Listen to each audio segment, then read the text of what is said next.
Welcome, everybody. It is me. It is the Cyber Warrior. This is Cyber Warrior Studios. And I know you are all here for another amazing episode of Security Happy Hour. Now, with that being said, I got a brand new guest planned for this evening. We've got a great show planned, a lot to talk about. So make sure you hit all those buttons like, comment, subscribe, share, all that fun stuff. And if you're on YouTube, don't forget super chats are greatly appreciated and gets you to the top of the queue if you're trying to ask a question. Now, with that being said, give me about 10 seconds and we'll be right back.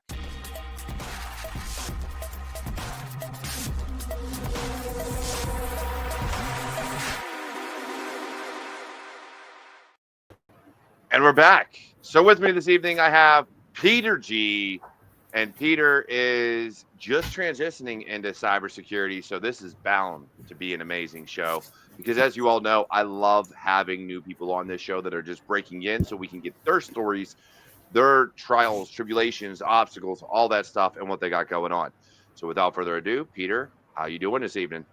I'm doing wonderful. Thank you for having me on and giving me this opportunity to be here. Share my story. Most definitely. And, you know, so you're going from like currents to packets, which is wild because not a lot of people would like get out of like an electrician type career field into cybersecurity. So I'm going to ask you the first question I ask everybody that comes on this show for the first time. What drove you to get into cybersecurity? Well, I love being an electrician. I love my job. I absolutely love it. The people I meet, it's been pretty hard on my body doing electrical work, and that is what kind of pushed me in this direction of doing cyber. I do a lot of low voltage stuff too. I run a lot of Cat 5, Cat 6 for the other contractors there as well, and I've always loved IT. I've always loved computers. Didn't know much about them. But it's about 3 years ago, I decided to get into IT after I had a kidney transplant. It was really, I needed a job that could come with me when and if I needed to get back on dialysis at some point. And doing electrical work is kind of hard when you got to go to the dialysis center 3 days a week. You know, just a little bit. But I was really grateful at first because I was able to work for another 2 years doing electrical work as I got into dialysis. I did it for 2 years at home so I could work a full-time job during the day. And then at night at 9 p.m., I'd hook up to the machine, do my dialysis till 6 o'clock in the morning, and then I'd go right off to work. And that was great. I was able to continue working full-time for 2 of those years until I had some complications with the mode of dialysis. And that was when I got some bad infections and I had to switch to in-center dialysis.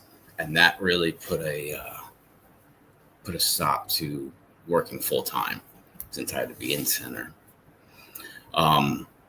So at that moment, like, I knew I had to do something different. And I was literally already signed up and registered for school before I even had my transplant. It was August 18th, 2022 was when I got the transplant. And I started school probably a week later. And most of it was online at first too. And my teachers were really cool about it. They let me, they said if I need to come in, if I can't come in, just do whatever I got to do to make it work. And they knew I was serious about cybersecurity. They've known it from the get-go. So they kind of let me do my thing. And I actually graduate come December. It's taken me 3 years to do it, yeah. But I will have my associate's degree in information security, cybersecurity. Thank God. That's a lot to go through, though. So for anybody who's watching, for anybody who has watched, for anybody who knows me and keeps up with any of the content I do, mental health is like huge for me. So first and foremost, congratulations and kudos to you for sticking through it. I mean, I saw my grandfather go through dialysis and all that other stuff. And so I know the toll it can take, and I know what it does to the body, to the mind, and just feeling really out of place. And like Yeah. there's things you want to do but you can't do. Yeah. Like I get frustrated with a shoulder surgery and a knee surgery in the course of 2 months. And here you are like making me look bad. but No. but at the end of the day, like I am so glad that you were able to kind of find that transition. Um, one, because we always need more people, especially very intelligent, very, very capable people. But two, because without a purpose, without a reason, without something to do, um, I know we can really kind of dig ourselves into a hole that'll lead us into a spiral that is very difficult to get out of. So Yeah. Oh to yeah. accomplish all that, in the interim, like my hat's off to you if I had one, Thank and you. truly, I'm proud of everything you've done. Even I just meeting you appreciate today, that. like let's be fair, we just met Yeah. today, but hearing that story, um, so I'm grateful for having you on because that's something that like we get a lot of is different stories, but that's one of the probably one of the best as far as like being able to deal with that type of obstacle, that type of situation. So I thank you for that and for telling us. Um, but with that being said, there's still a lot you've done. You're only graduating this year. And Yes. yet, in the time you have decided to get into this field and start school, you've already got a blog that far exceeds a lot of people that have been in this Thank industry you. for years. You've been on, now I'll let you tell this because Yeah. I've never heard of the Wireshark conference or whatever it was they did. Okay. What is this that you were doing for Wireshark and with Wireshark that you were at? Well, actually, it came. It was a really. It was really cool how this all came about. So back in March, I went to Secure World, and I met a lot of really cool people there. And I thought I was like, all right, got to start meeting people. Like, there's Mhm. only so much I could do. I can do this blog, I could do these cyber competitions, but I can't really get a lot of traction until I start actually meeting people face to face Mhm. and making connections, real genuine connections. Right. And I'm like a introverted extrovert. Like, Join the club. I love talking to people, but like it's uncomfortable as You hell. have It is well, so uncomfortable. and you have a social battery. For you can Yeah, only yeah, handle yeah, yeah. peopling for so long that you're Exactly, like, you know what? exactly. I'm Yeah, going to bed. I'm out. yeah. And my battery's not very large, so to speak. You know, and it's just I'm trying to put myself in these uncomfortable positions, Mhm. like here now. I was gonna sign up for one day in the future, you know, to be a guest on your show. And I said, hey, what the heck? Let me get on, see if he needs some help, and just do it. So back to Wireshark. I'm really good at going on tangents, so sometimes Me you might too. need to Join the club. You're good. reel me You're back good. in, okay? And so I don't know what it was, but I've been using Wireshark for years. I wasn't very good at it at first, of course. And um, so one day out of the blue, I was like, all right, I want to go to, let's see what conferences are in the area. And I just somehow saw on LinkedIn that Shark Fest was coming up. What was it, like the third week in June? And I said, what the hell? Why don't I emailed the director of the Wireshark Foundation, telling her my story a little bit, and asked her, I said, hey, can I volunteer? Is there anything I can do up there? I'm a student. I'm really interested in Wireshark. I'm trying to get things going. And she said, hey, come on up. So I spent a week in Richmond, Virginia, 9 days actually, at the Marriott. So Shark Fest is it's a convention just packet heads. Everybody that is in network engineering, network security, network analysis. I mean, you got all different professionals there. And it's really like just a week-long course. There's presentations every hour for 3.5 days straight. And it's just, the whole purpose is to learn more about Wireshark, learn better ways to use it, better ways to troubleshoot, learn the protocols, and just really up your game. And it's a lot of the companies would send their employees there to learn more so they could better protect their network or better troubleshoot their network back at their company. And they have 2 pre-conference classes, one with Chris Greer and Ross Bagurtis. It was a TCP class. And the next day, on Sunday and Monday, there was a class with Jasper. It was a TCP master class as well. And these are just all day we're doing Wireshark, all day learning about TCP options, just everything to do with Wireshark. And then when the conference starts, I can't remember if it was a Tuesday or Monday or Tuesday when it started. But like I said, every hour, everybody had a presentation, and it was just, it's so amazing to see how all these people, the way they use Wireshark for their niche, like the way, just all these different, like wireless, wired, in OT environments, SCADA environments. It was really amazing to see all these people, these experts in their field, just knocking this stuff out, and to see them as they're going through these packet analysis, you can see how their mind is working, right? And that was the best part, to see how they see everything they did to start the packet analysis and what were their steps, and you could see it cranking in their mind. So they have it twice a year, one in the US, one in Europe. So all the developers are there, well, all the developers that can be there. And this year they announced the new Wireshark certified analyst certification. It just came out about a month and a half ago, and it proves to whoever, potential employer or whatever, that you are fully competent in using Wireshark, and that you actually have a deep understanding of the protocols necessary to troubleshoot. And it was amazing. I thought, like, I didn't really, that imposter syndrome comes up a lot, since I'm so new into it. And I'm like, all right, what can I have what can I do to contribute to this conference? And all I did was email and say, hey, can I just volunteer? I don't care what I got to do. I could hand out forms. I could do whatever. And when it came to it, she didn't really have much for me to do. She said, go enjoy, go learn, go. That's what you're here to do.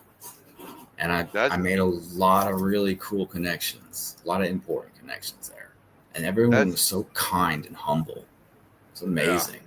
Amazing. And that's awesome. And really, that is the crux of what a lot of our conferences should be about, right? Is the learning and growth stuff. Yes.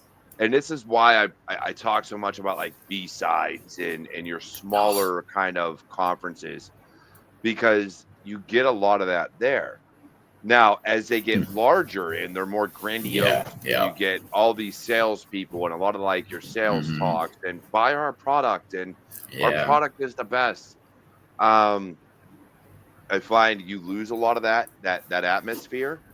But knowing that, one, and Chris said it here, Wireshark kind of basically sets you up to just go there and learn and do what you need to do. Like, that is absolutely amazing. But two, the fact that you did get so much out of that, including being able to, now correct me if I'm wrong, you took the certification while you were there? No, I have no, I have not. They just announced. You're working towards it. Yes, okay. I'm in the middle of studying right now. Okay. And I can share the link at the end for Chris Greer's course specifically designed for the WCA. I'm about 20% through it, but I will be attempting that certification by the end of the year. That's my plan.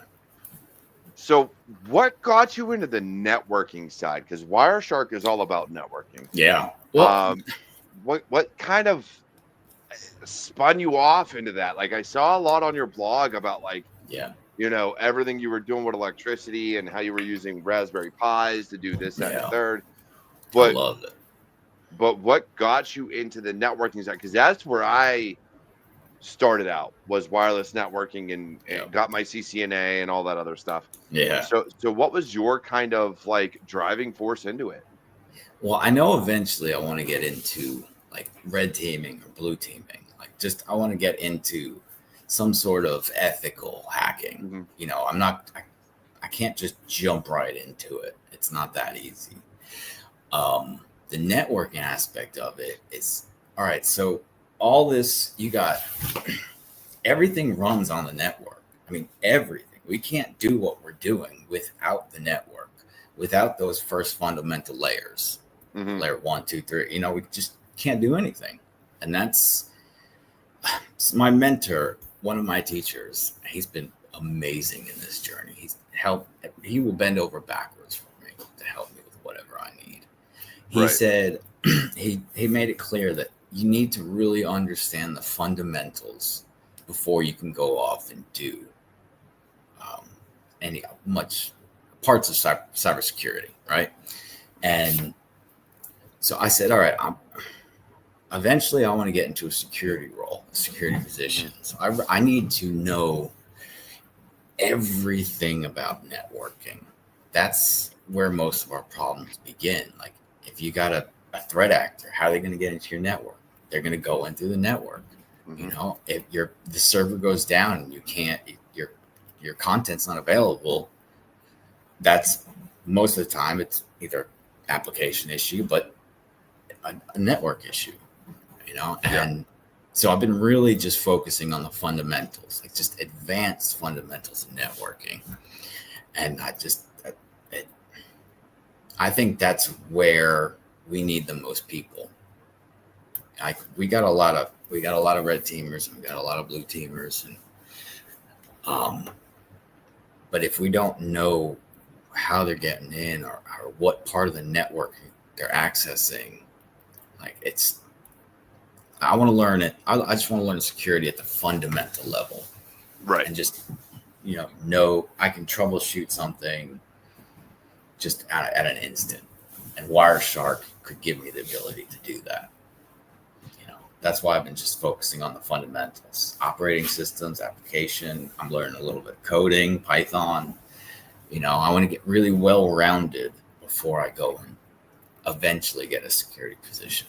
That's my goal.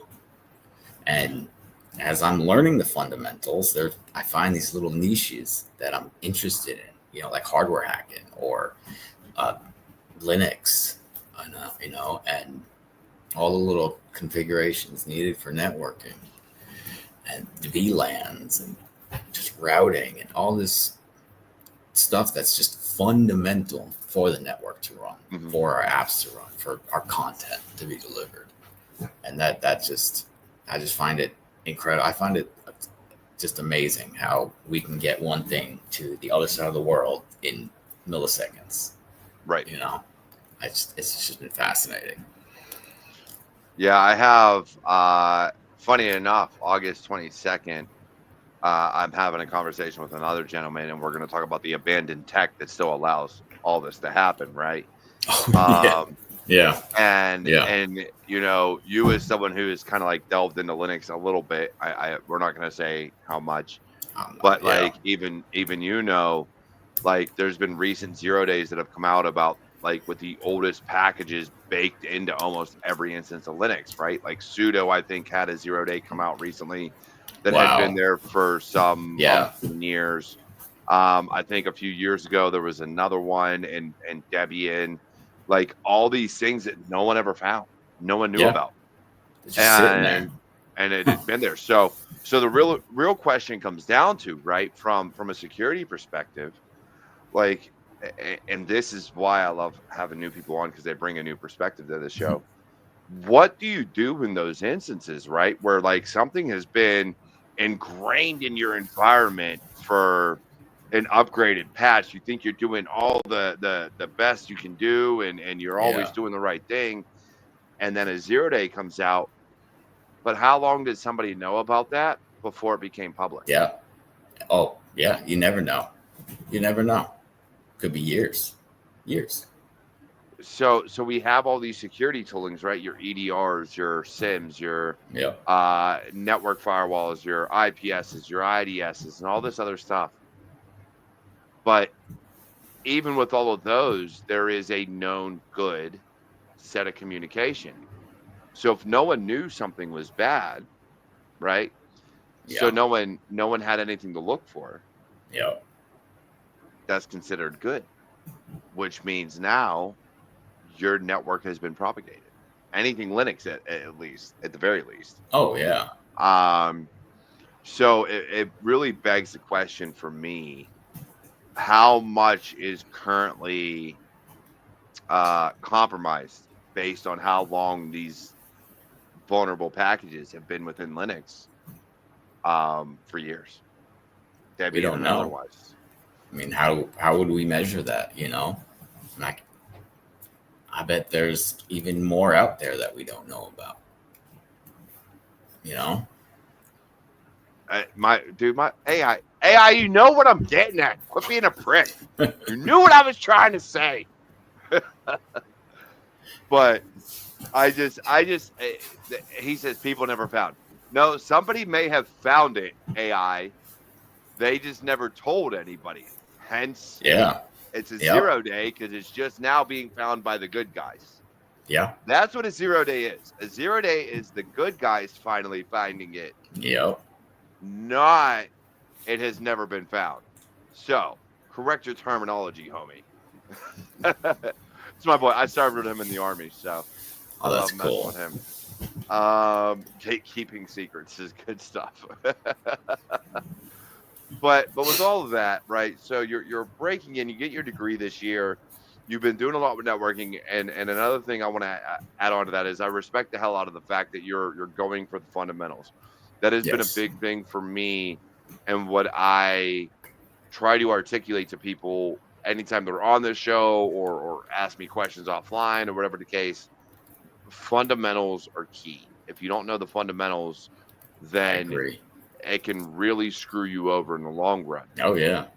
Oh, yeah. So, with all of that being said, how much research have you actually done into the different niches and career fields within cybersecurity? Honestly, not much in the role of it, like position wise. I know there's the blue team, you're defending. Red team, you're doing the pen testing, and I'm really just focused on network engineering side of it, the network security side of it. You know, and I have not put that much time into the research of looking for exact positions.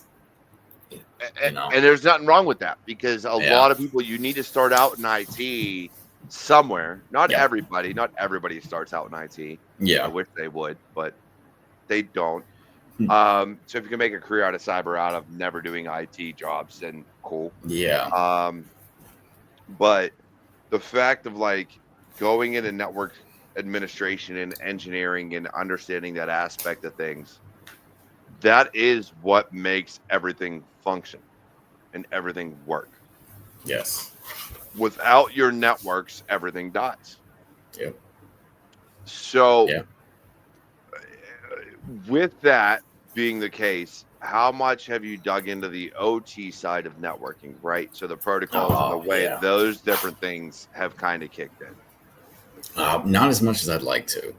You know, not as much. There was some really good talks this year at Shark Fest about the OT side of things. Mhm. That the lack of fundamental security built in, and Right. these systems that are so old and just so vulnerable. Not because a lot of these systems, the only reason they're online is for convenience. Like they're so old that they're not even required to be online, but it just saves money. Just it saves time for the person to do it remotely versus having to go down into the factory or down into wherever they need to go to check on something.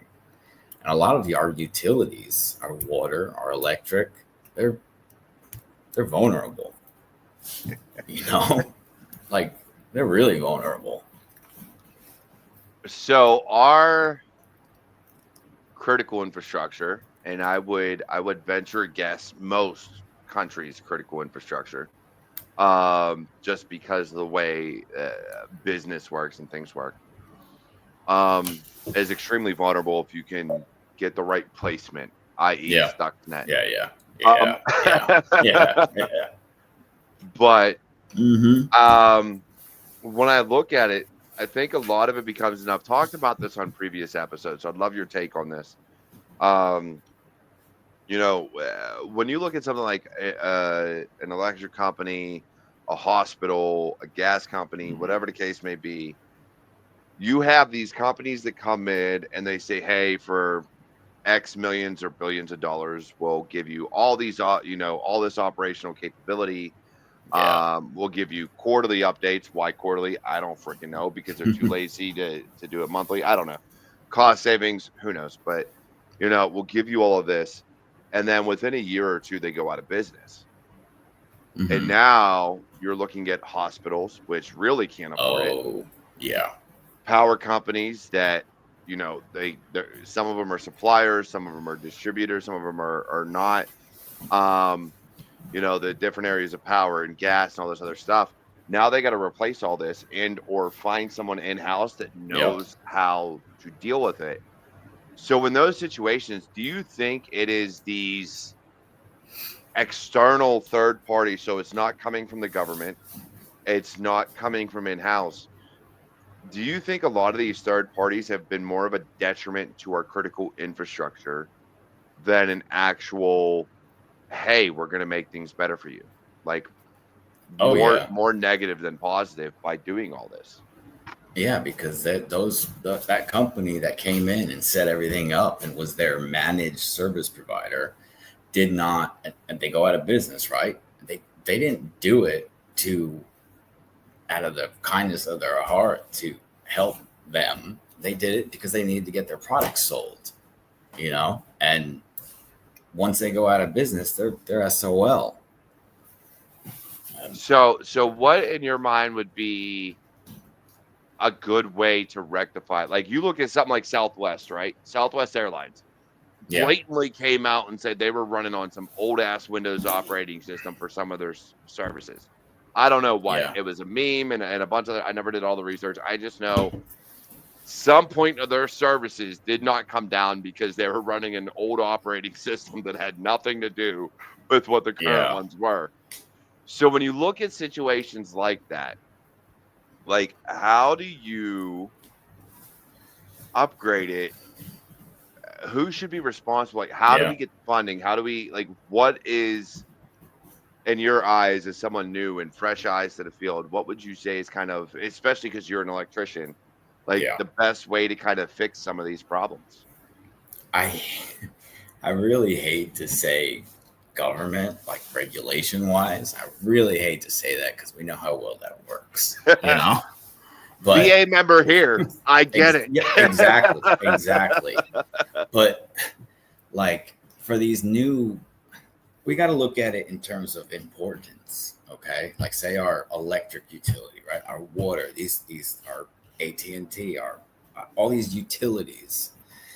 We have to look at them in views of how important are they for our country to run, and then say your company falls within that window that we need a standard to Mhm. for security. I know we have a lot of, but like NIST or things like that, but and like payment card standards and all that. But I think it should, if it's a critical infrastructure, I think the companies need to allocate funds to have a minimum standard of what kind of equipment you should have and what kind of operating system and just all these, like, look at it. So you know, they're somewhat secure. There's a baseline for it. You know, I know that takes time and it takes money, and businesses usually don't have either to spend on something like that. You know, they just want to do what they designed to do. Do the blinky lights blink? Yeah, but there definitely needs to be more of a attention to detail in that area. You know, like, you think security is an afterthought in a lot of these cases. You know, it's not ingrained in the business model where it should be. You know what I mean? Like, it needs to be a priority. So with that being the case, though, do we, and knowing, just coming from the military, and when people say military grade, I say you apparently don't know what that is. It is the lowest bidder and the cheapest. I know. You know, shit. Yeah. But even with that, do you? It's weird that I'm asking this question, but do you think that the government should be the one designing, implementing the gold disc, the standard, versus a third-party company for the critical infrastructure? Like, in my opinion, if I'd rather see my money go towards something that's going to secure our critical infrastructure, not just some regulation that Joe Blow that has never touched a computer in his life came up with, but actual hardware and software, versus some third-party company that can come in and then all of a sudden they make their billions and they're like, oh, I paid my people too much, I'm going bankrupt and I'm out of business now. Too bad I can't update your shit anymore. I'm out. So now this is there for 10, 15, 20 plus years. Do you think that should be something more along the lines that, like, the government should invest in, of like, hey, we're going to hire the people to develop this to make sure that it runs and it truly is government owned critical infrastructure? See, that's really hard to answer, you know? Like, I hear you. Look at it this way. Look at it this way. Like, from my experience in the electrical field, like, we have code, the National Electric Code, right? And this is the minimum standard that you have to build these electrical systems to. This is not, you know, like even the minimum sucks sometimes. Have you seen PCI? It's trash. And so many of these regulations within the National Electric Code are, all these companies are on those boards. So, like, recently in the past 15, 20 years, we've had to add ground fault circuit interrupters to, like, ovens and dryers and all this stuff that really you don't need that crap. Wait, hold up. They're putting GFIs in, like, appliances now? Yeah. I thought that's what it was built into the wall for. I know. And circuit breakers. It's actually within the circuit breaker itself. The breaker has the GFCI functionality. And let me tell you, it's maybe $16 for a 40 amp double pole breaker. But when you turn that into a ground fault or arc fault, you're talking $70-80. So so many of these codes are just in the book because the companies want to sell more shit. They want you to buy the product that's more expensive. You know, we've been going 100 years. I mean, yeah, there's a lot of stupid stuff that happens because of, you know, the electrician didn't install it properly. But we really don't need a freaking GFCI on your oven. You know, you really don't. Let's be fair. We've gone from, even in my time, knob and tube wiring to, that's different, either wiring, and then fuses to circuit breakers. But I think the moment you got to the wires we have now with circuit breakers, a lot of that stops. So again, to your point, like there's just I think it does, and we see it in government, we see it in cybersecurity, Yeah. we kind of see it everywhere where people who have something to sell will put themselves on the boards of regulations to say Yeah. you need this, Yeah. when in reality eh, you're just It's fine adding more without it. complexity and fuel to the fire that you really Yeah. don't need. And that's exactly what I'm afraid would happen if we implemented something like that in the cybersecurity world. You are required to buy this software. You are required to, have this hardware. It's going to get slid under the rug in there. Yeah, It's inevitable. It's yeah. inevitable.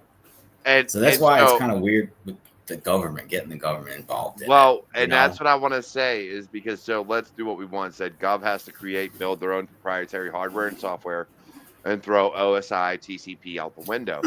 Which, to be fair, TCP was invented by DoD. It was. OSI Yeah. is I want to say if I recall my teachings correctly, and don't come at me, it's been years, but OSI was the civilian standard. The TCP IP model came from DoD, so they did Yes. have their standard. But Mm-hmm. I, with how I much know. of government is embedded in the stock market and what companies can and can't and who they want to see succeed and excel and make money from, as much as I want the government, and I say this as I just said it, I'd rather the government come up with something that like everybody universally uses and we can develop security around. They're too embedded in the businesses or in the business, and they're in the business of lining their pockets and making money Yep. that I don't. I, it's a catch 22. Like it's like, yeah, Exactly. I That's kind why. of want them Yep. to, but I also know what they do. Yeah. So what do you do? So it's Yeah. hard. I think it goes back to all the companies need to have. They need to make security more of a priority, For like sure. not an afterthought. And you see a lot of it coming nowadays. Yeah. Like a lot of the infrastructure has been out there for 10, 15 years. And a lot of the things that weren't issues back then are issues today. With outdated software, outdated hardware, and the edge. I don't think the education is there yet enough at all Yeah. for these companies. They said make it work. We got to be up. Just make it work, and we'll get to it later. And then you just don't get to it later. Yeah, and well, it always goes on the back burner, right? Half of the time, anything to do with IT and cybersecurity is going to go into the back burner because it's considered an expense. It is, oh, I got to spend money on that. What am I going to get from it? So you got to prove your ROI. Whereas some of these other things, like the widgets they sell or the services they sell, they're not an expense. That's how they make their money. So it's hard because we have to consistently prove ourselves to the business, and IT and cyber both. And anywhere they can cut costs, they will. Mm-hmm. Do I blame them? Yes, but also no, because it is still a business. Yeah, money makes the world go round. That's right. So you're going to do what you can do. And let's be fair, the CEOs need their multi-million-dollar bonuses. Without that, they would just like keel over. They wouldn't know what to do. But that's funny. You're right. Absolutely. I mean, let's be real. That's really why a lot of these costs get cut. The CEO goes, "Oh, I can't take a $5 million. It's only 4.5. No, that's not good enough." But see it with Microsoft. They just did that. But when I look at these things, I think I love Rihanna. I saw that. Yeah, I saw it just pop up. Hey, I sent you the link. You can join. It's on Discord. You can jump in here. Come on. But I really look at it and I think, as newer people get in, what I would love to see is your voices be heard as to what you would like to see from the industry. what you want from anything.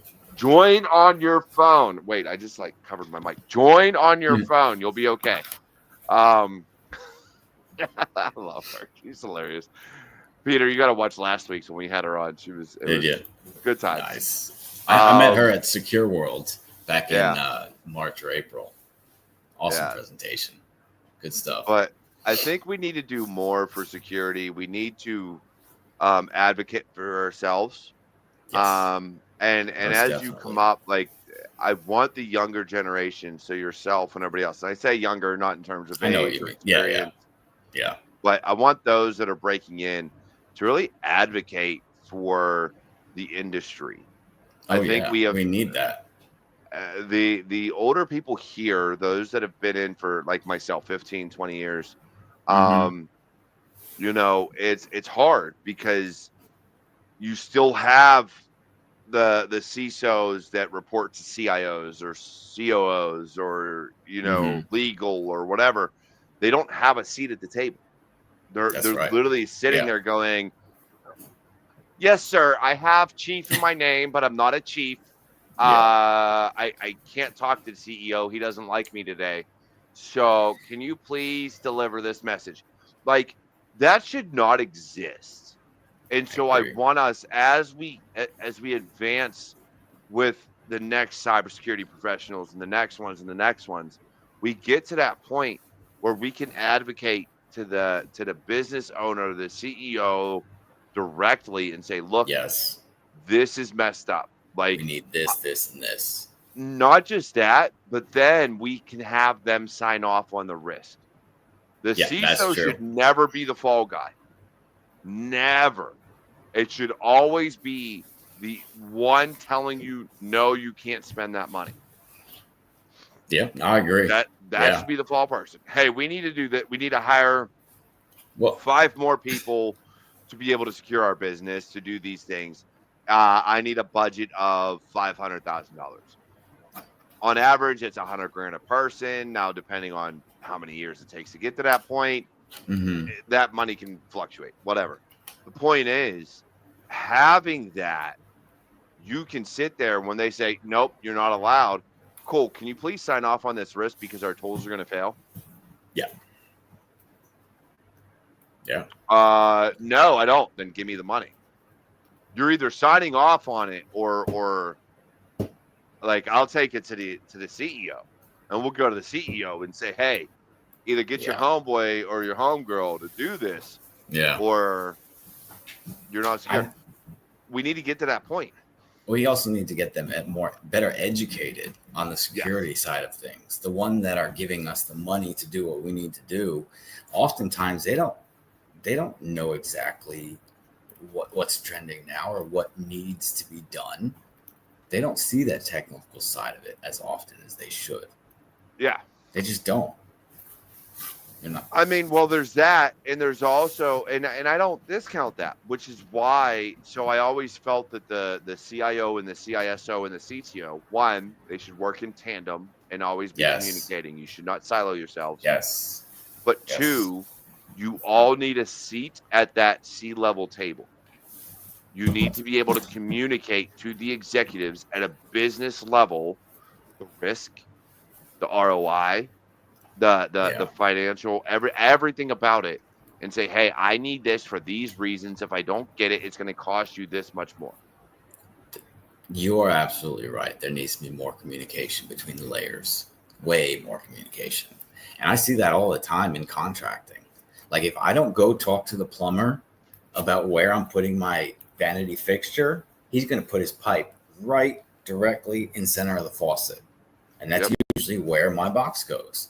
But the contractor, the GC is not saying, hey, don't do that. They're focused on doing their job. The plumber's doing his job. He doesn't have to think about me, or I don't have to think about his stuff. But I'm the one that has to go up and advocate for my position. Say, hey, move your stuff over just a little bit while you're doing it. And that's all it takes, a little bit of communication. And that translates everywhere else as well. And I've seen that, funny enough, in like memes and stuff, where people have put pipes They ran the pipes Mm-hmm. before like all of the studs and 2x4s are ran. Yeah. So as opposed to having a pipe run through a 2x4 Yeah. or in a different area or in a different way, Just a lack of communication. somebody literally cut out half a circle around a pipe so Yeah. that it can fit over. Which, let's be fair, half of these pipes, I'm sorry, that 2x4 is going to crack. It's going to break. Yeah. The littlest bit of rot, I know. it's gone. Like, I know. so Like, so you see that, and again, it comes down to communications, that's and, right. and I think we need to communicate more. And I think us in cybersecurity, and Peter yourself, people like Yeah. Rihanna and InfoSec Pat, Chris, Infinite and Probability AI, let's do what we want. I don't even know who you are, homie, but thanks for being here. Like all of us, we need to work on that communication factor. But Yeah. that brings in the point you talked about in the very beginning of this show, getting out of your comfort zone. Yeah. I think way Yeah. too many of us are afraid to speak our mind. Yeah. Yeah. We're afraid to advocate for ourselves, I and agree. it becomes a problem. So I you agree. just shit rolls downhill. You're just going to take it. I Yep. need a job. Yeah. You're right. Because the new guy, such as myself, if I see something wrong, I can go up to those people that need to hear it, you know? But as the new guy, your first thought's not, hey, I don't want to get in trouble, or I don't want to do this, or I don't know anything. So that manager is not going to believe my word, or take me seriously. And that, like you said, we need to advocate for our Yep. position ourselves. And if we see something wrong, we need to say it. Oh, for sure. And No. that needs to be across the board. But again, we get too caught up in, I don't want to get fired. I don't want to get yelled at. And I'm going to say something right now that people are going to hate, and I know they're going to hate it. But I see it in my own boys. I see it in others. Yeah. Getting yelled at breaks you in ways that it should not. I'm sorry. Like people are so afraid to get yelled at these days. Yeah. Like it's the end of the world. Yeah. And everything's going to end. I see my boys break down and I'm like, why are you breaking? All I did was raise my voice. I didn't hit you. I didn't tell you you're grounded. I didn't do any of this. All I said was, homie, you screwed up and you're crying. Like you need to, we need to fix that problem, because I think a lot of that fear resides in us. We're just getting yelled at. Your emotions are like, nope, I'm out. I can't take it. See you later. Like I see that a lot too. It should not be that way. So I think that's huge. Let's see. Why do you think it affects AI? Can you please fix your verbiage? I love you, homie, but I'm trying to figure that out. Affect people's performance. All right. So I'm going to go with the second one you sent. Yeah. Do you think this is true in the workforce? Will mental health affect people's performance more in later years of their career? So we're going to hit the second part of this question, just because I need you to restate your questions in order I can understand. But I want Pete right now, with all he's dealt with and just trying to break in and everything he's dealt with. The floor is yours, homie. You tell me mental health beginning or later in your career. I know you're not later in your career, but you tell me. The floor is yours. Do you think this is true in the workforce? Will mental health affect people's performance in later years of their career? I mean, mental health is nowadays, it's getting more acceptable to talk about it. And I'm still in that era, that generation, that we don't talk about it. We deal with it and move on. I'm sure it already does, like in both the beginning of a career and in later of the career. It's got to affect your performance. That if you're not handling mental health properly And I know a lot of men, especially around our age, deal with mental health in everything they do. And I, I have the way I deal with my mental health. I mean, it's been up and down the past 6, 7 years with everything I've been through, and it's been hard. Yeah, it has been the loneliest 6 years of my entire life dealing with everything I've had to deal with. But I've had mentors, I've had therapists, psychologists, and I'm trying to deal with it in a positive, constructive manner. You know, if I'm having an issue, I pick up the phone, I talk about it. You know, if you bring it to the light, it has less power over you. And I know as men, it's incredibly difficult to talk about what's ailing us. Incredibly difficult. But like, it's so important to have the mindset of whatever is ailing you that day, that it's just in that moment. You know, it's hard to deal with it.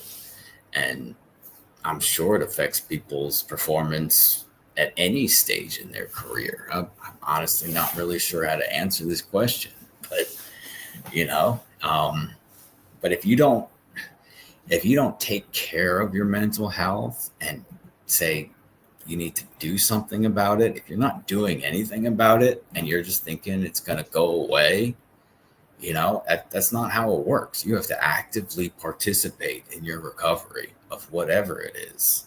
You have to be an active participant. You need to speak up. You need to bring it to the light. You need to talk to people. And sometimes your managers at your job can be those people. Sometimes it can't. But you've got to put yourself in that uncomfortable position to talk about it.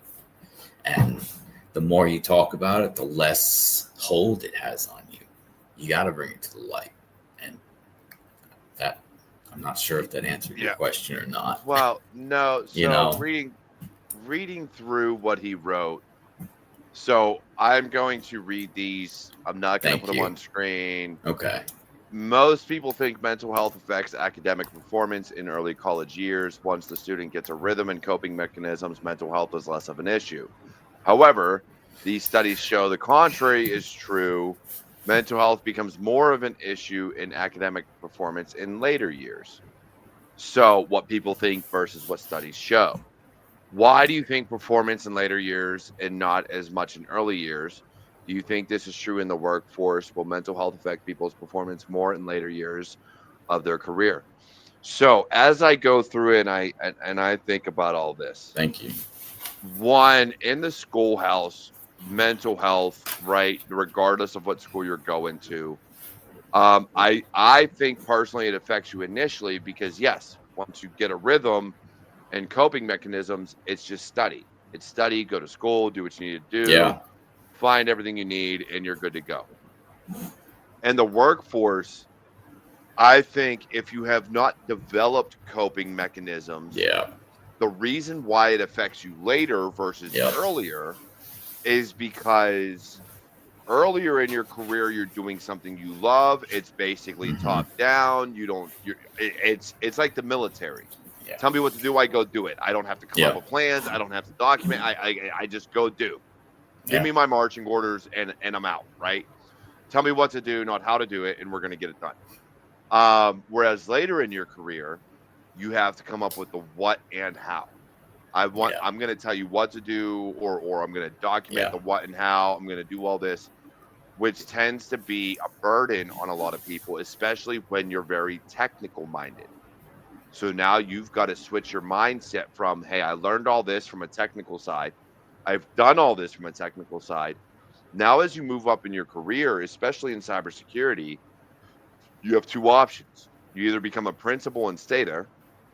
You can't go anywhere else. If you're technical, you legitimately try to Yeah. find a new job if you want to make more money, but you're still doing the same role. Getting raises, doing different things is going to be very difficult. The only way to really move up is to get into leadership and management, which is a Yes. whole different type of stressor because Yeah. now you're responsible for people. Yep. You're responsible for P&Ls and profit and loss and business and finances and ROI and all this other stuff. So it's things that one, you've never done, Hmm. you've never practiced, you probably don't enjoy. Maybe you do. Like I Yeah. enjoy No. leadership. I just there's phases of it I don't, and it's not the people I'm managing, it's the higher up stuff I got to do. Um, so I think from a career standpoint, I can understand why mentally it becomes hard later on down the line. I can see Now she joins us. it. Derek has Hey. joined us Oh, finally. hi. I'm Derek. crashing Hey, like Derek. 5 minutes left of the show. It's all right. Okay, because we love you. No. But yeah, I think mental health, to your point, Peter, Yeah. is important. And I've made this point every day that I create videos. Your mental health should be a priority Yeah. every single day. And I Agreed. told Rianne before her conference that I was going to come up with a shirt or a sticker that said PMS for the sole purpose of physical, mental, and spiritual health. I like If that. you That's right. keep those three things strong, and I was going to do it as a joke, between my wife and my sister, somebody would have found it funny. Plus, it was for Rianne, so I know she would have found it funny. I just never got around to doing it. But if you keep those three things strong, It's true. then the ability for anybody or any company, any organization, anything to really make you spiral becomes a lot harder. Yeah. And for me, mental health has been my biggest focus for Yeah. what, 2, 3, 4 years now. It has been the primary focus for me because of what you said, Peter. It's got to Men be a for priority. years weren't allowed to talk about it. They Yeah. weren't allowed to show it. And I still say there's a time and place for everything, even Mhm. for women, though they get some leniency. But even then, people still are going to run their mouths. But when it comes to showing emotion, there is a time and Mhm. place Yes. across the board. I agree. And as long as you're willing to do that, for me, sometimes it's in my car. I'm coming back from Walmart and my wife says, "Hey, I need this too," as I pull into the driveway. And so as it's in park, I'm like, ah. Yes. But Yeah. but there's a time and place for everything. So for me, mental health is an everyday thing. And if Yep. you're not taking that time for you, then you're doing something wrong. You have to find the time. There's still such a stigma behind it that men should just deal with it and move on, you Yeah. know, and that but it's still really prevalent. Men just don't want to talk about it. They think they're going to look weak or I don't know. Which is They funny just- because, like, as a woman, right, it's so attractive when a guy talks about his feelings and he's vulnerable. Well, I find it funny, but you say that, but then yeah, here's the exactly. problem. Yep. Yep. I know what you're going to say. You are Yep. an exception to the rule. Yeah.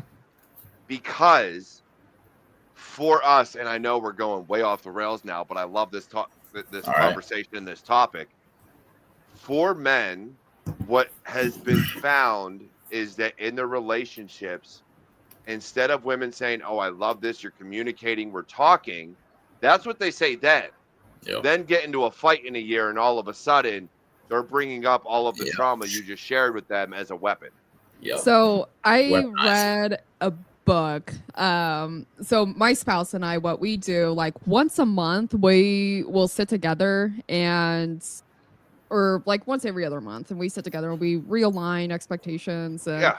kind of like how we're growing, where we're gonna go in a year. That's cool. I recommend it for anyone, like Yeah. regardless if you're in a great place or you're struggling. It's great. I had a friend recommend it to me when we first got married early on, and I'm telling you what, just sitting down and just talking about, hey, where are we going? You know, what how are we growing together? And Yeah. I always emphasize, like, you change as people, and whoever you're with, you're growing with them. And you want to make sure like you're both on the same path of growth and that you both understand each other, because who I was 10 years ago I am not who that I am now for a lot of good reasons. Maturity helps many people, but whoa, men don't mature. We have established this. Give me some fireworks, a lightsaber, and some beer, and we're gonna have a good old time. I don't mature. I have a closet full of Legos. That's okay. Well, you see mine. You see them. Oh Nice. yeah, I love it. Nice. Nice. But there was this saying like we came across, and it's women are waffles and men is spaghetti. And so women tend, and this isn't like true to every gender, right? No. But there was like a study done, and women like to compartmentalize all of their thoughts, kind of like a waffle, how a waffle has squares and divots. They fill it with thoughts. And so you think about it, syrup fills the holes of a waffle and eventually it just overflows and everything comes out of its divots. And then like men, of course, not all the time, right? Something happens to them where maybe their spouse would put it into the waffle pocket. It just rolls off like spaghetti and meatballs. And my husband and I were very opposite of each other. He is very, I would say, more polite than I am. He's an introvert. He has a social meter that gets maxed, and I am the complete opposite. I'm like, you will not believe what happened to my day. Sally in the break room had the audacity to use my ranch dressing, And he's just like, okay. I was like, doesn't that bug you? And he goes, no. For me, it's like it's one of those things. Me and my wife. So this is where me and my wife differ.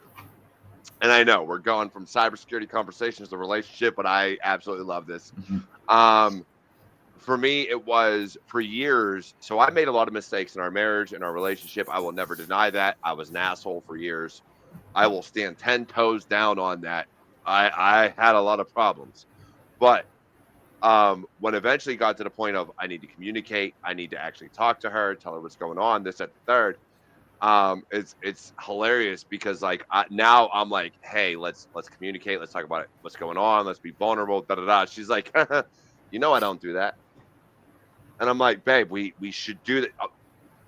No, we're not getting into those deep which to clarify is even funnier because when it comes to painting, fixing things around the house that require tools.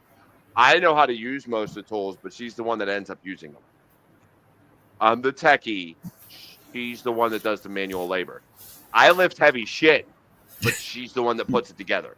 So, to be fair, our roles are kind of weird. It works. It works for y'all, and that's all that matters. But it's hilarious because it's like, I'm sitting there going, after years of burying everything and being like, finally getting to the point of like, this is breaking our relationship. She's going to leave me and I'm going to regret everything. Yep. And going, all right, now we need to look, I need to talk to Sal. I need to be with somebody like this is a partnership. We need to quit being like this and being more like this. Like we need to figure shit out. And it was, I don't talk like that, babe. We need to. Now I don't know. So like roles completely reversed in that situation. I was like, you know what? I'm gonna go play my games. Leave me alone. But again, it comes down to mental health because and Peter, I'm gonna give you final words right after I say this because we are after 8 and I can stay on as long as you want. I got so could I, but I got stuff to do. I got a 3D printer I need to fix apparently. But Jeff Bezos, and I think Rihanna, me and you talked about this potentially last week, said if there's no such thing as work, if you love what you do, you'll never work a day in your life. And if you have a good relationship at home, then it's just going to be a cycle. First and foremost, nobody in their right fucking mind wants to work. Nobody. We do it because we need to make money to pay bills. Nobody wants to work. I don't care if you enjoy it or not. You don't actually want to. Like, if you're in a good relationship at home and you love your spouse and you have hobbies and things that you enjoy, you don't want to wake up and go, oh, yeah, let me go spend 8 to 12 hours with this company that don't care about me and just collect the paycheck. Like, no, doesn't exist. So let's be real. Nobody actually wants to work for a living. They want to do what they want to do for a living. So let's get that out the window. at the way. But I will say, if you are miserable at work, you have a tendency to take that home with you. You very, just like if you're miserable at home, you're going to take that to work with you. So you have to find a way with your mental health, with everything you're doing, to find your peace. For me, video games are being outside and being in nature. Yeah. That's my peace. Give me my me time to just get away from everybody and center myself and ground myself and just be like, you know what? I am one with me. I'm good. Find my center. For others, it's going to a bar or going bowling or fantasy football or whatever. Go do what you do. But you have to prioritize yourself at least once or twice a week, or else your job and your home life is going to crash and crumble. It just is. So prioritize you. Yeah. Now, with that being said, Pete, been a great episode. I know, Thank you. and even though she's going by Derek right now because she likes to mess with me. Sorry. I wanted to make sure it's about Peter. And I'm so happy he came on the show. Like, I think we met in like March or April. And it's just, I like watching your journey on LinkedIn and what you're doing on X and all of the work you're publishing. It is so awesome to see you grow professionally and building your brand. And I mean, Derek, I don't know if you're an advocate for this, but you truly don't know who you're going to inspire. And it's just so awesome to see you getting out there and telling your story and what you are really passionate about. And it's so cool. So I'm really, really happy for you, man. Be proud of yourself. Thank you. That blog is in the YouTube description, by the way. Thank you. Blog down in the YouTube description. Peter, please, first, make sure you send me that link you were going to send for the free training for Wireshark or the training for Wireshark for that gentleman. Yes. Put it in the description. Definitely. But also, before we go, final words, Peter, for anybody trying to break in or anybody in the industry. Let's be fair, because anybody can use it. What do you got to say? Like we said, we're talking about earlier, focus on the fundamentals.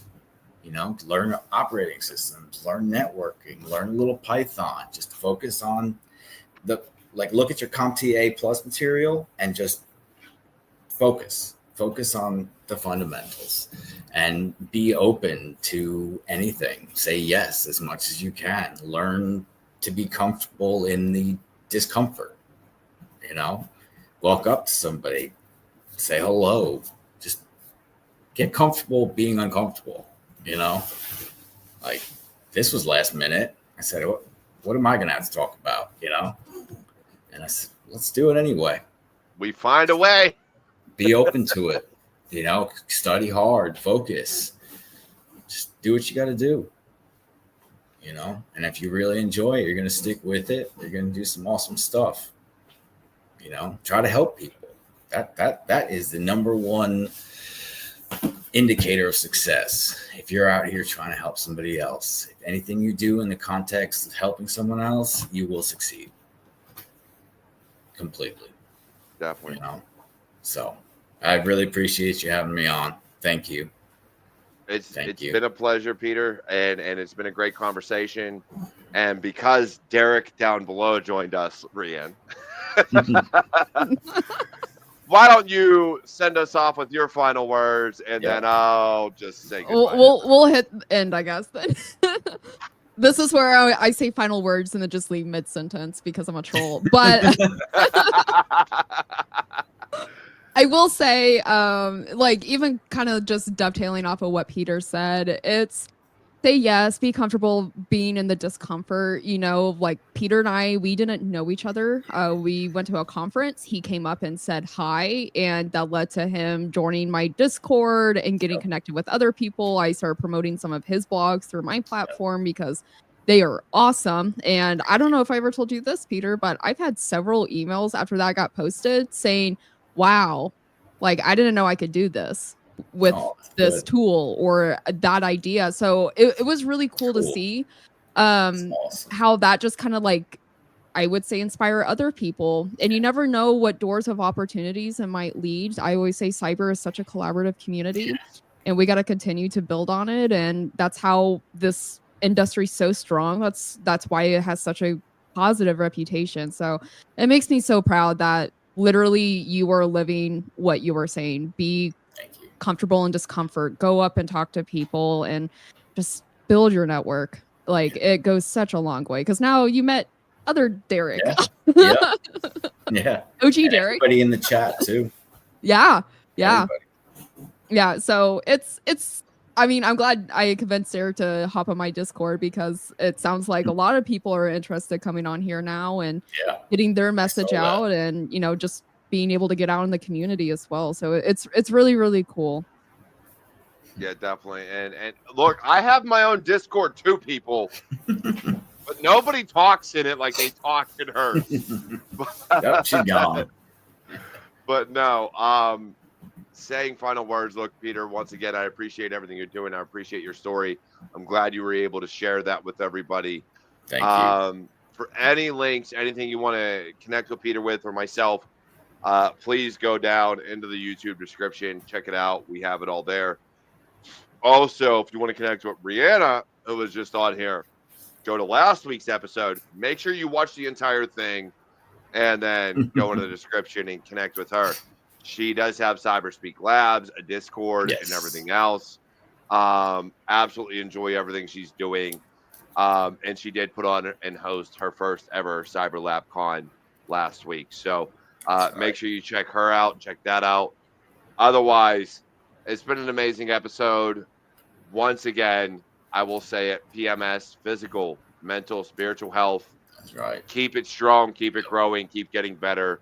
You don't ever want to lose any of those because then everything else will fail. So keep getting better. Even when one becomes weak, the rest can pick it up. I love you all. You're all my warriors. You're all my family. And I'll talk to you all next time on another episode of Security Happy Hour. Thank you.